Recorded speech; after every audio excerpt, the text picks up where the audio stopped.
This is the most disgusting movie I've ever seen. Many people have watched this movie are straightforward and addictive. Among them there is a woman was fed alive by the monster into a sphere and then directly explode the picture. The film begins. Grant has his wife's best friend with him, is planning to do sports in the woods, but accidentally found an unknown creature in the woods. Grant was curious and went up to check, and the jelly-like creature suddenly opened its mouth and shot directly at Grant's chest, only to see a worm-like creature burrowed into Grant's body. Then Grant was twitching in the ground. The worm also quickly took over his brain. When he woke up, Grant was a different person. He ignored the woman's inquiries. When he got home, he emptied the refrigerator of all the raw meat. The next morning, he went to a local supermarket. He bought a whole cart full of raw meat. But it wasn't long before his stomach started to get hungry again, so he pointed the finger at the town's pets. Soon the news of the town's missing pets spread. But even so, Grant could not satisfy his stomach looking at his wife in the shower. But Grant had thoughts of her. But looking at his wife's charming back, Grant finally did not have to do it, because he really loves his wife,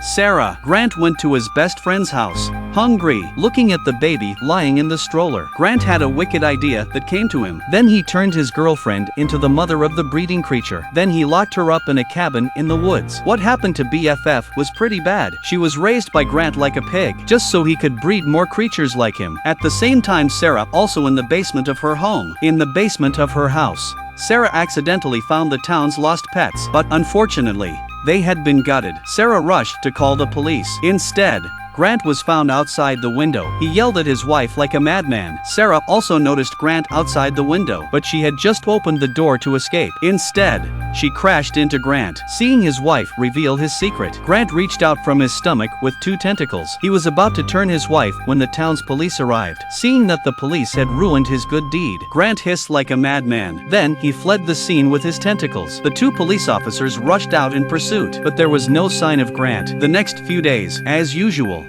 every day a few cows and sheep will be missing, and Grant's behavior completely pissed off the farmers in the neighborhood. They decided to arrest Grant tonight. After determining his location,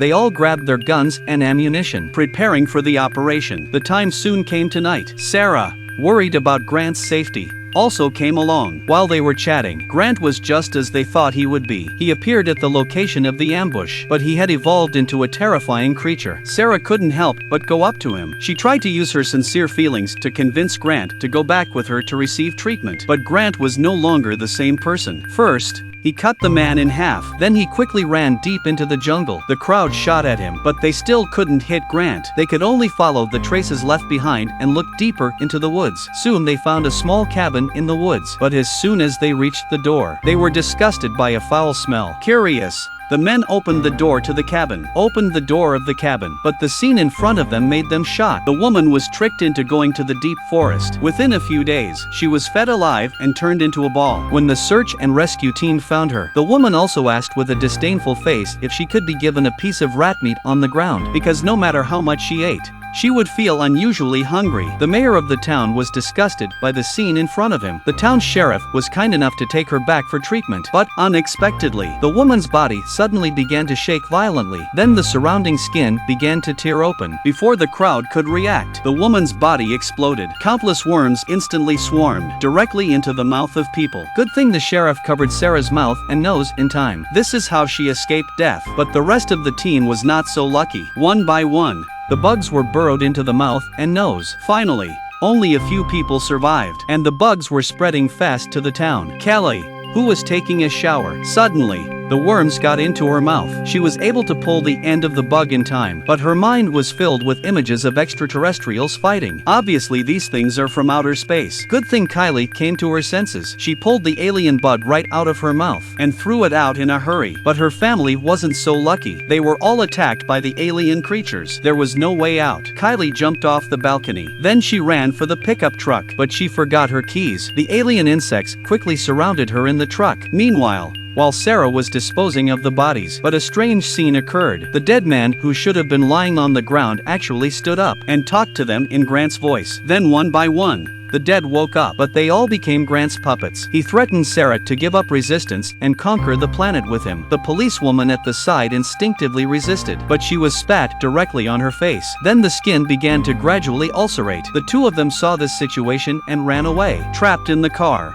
Kelly was also tormented by the sudden resurrection of the family. At that moment, the sheriff arrived, attracted the attention of these monsters. Kelly rushed out of the car, came to the sheriff's side. The residents of the town were also attacked by the alien flying insects. They were all turned into Grant's puppets. The two of them rushed to the road. Just get into the car. They saw the two being chased by the monsters. Then the monsters, with the cooperation of the people, were also suffering. Seeing more and more monsters coming towards them, two people rushed to get into the police car. Sheriff intended to leave the town to find help, but he was knocked out of the car in the middle of the road. Many of the monsters came swarming directly to take away the unconscious Sarah. Sheriff can only save the weak Kelly first. Just turned around to rescue the mayor, but the monsters were already one step ahead of him. The sheriff had no choice but to take Kelly first to leave, and the town was controlled by the alien creatures of the human, and more and more. The man lit his lighter with a frightened look, but what appeared before his eyes were several monsters that were eating animal carcasses. Don't you look at me like that. The man was so scared that he hurriedly crawled towards the stairs, but just before he opened the door, two tentacles were stuck in his neck. At the same time, the sheriff also felt his way to the police station. When he was about to call for help, suddenly the mutant dog attacked frantically. Kelly, who was waiting outside,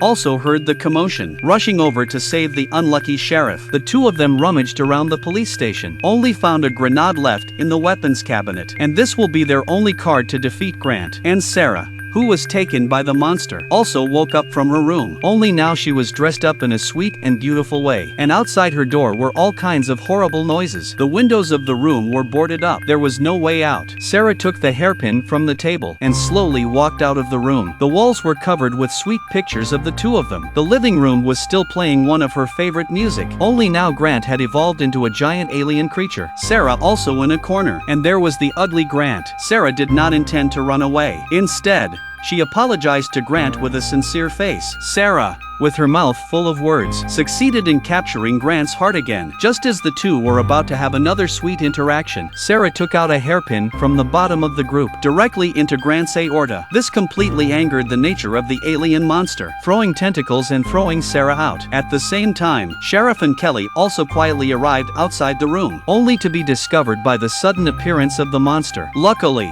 they were quick.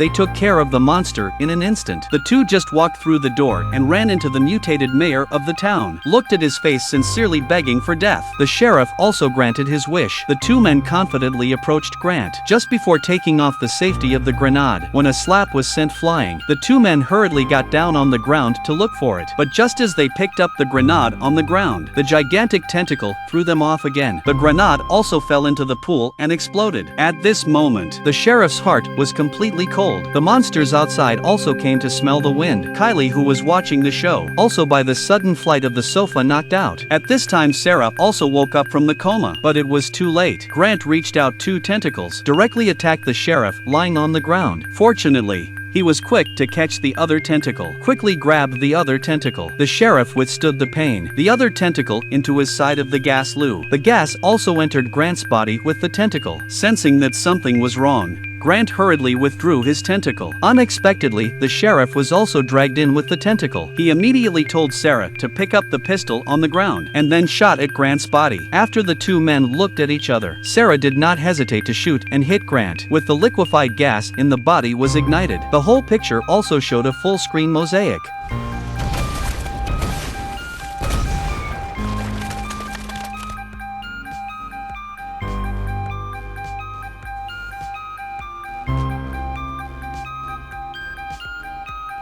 In the end, only 3 people survived in the whole town.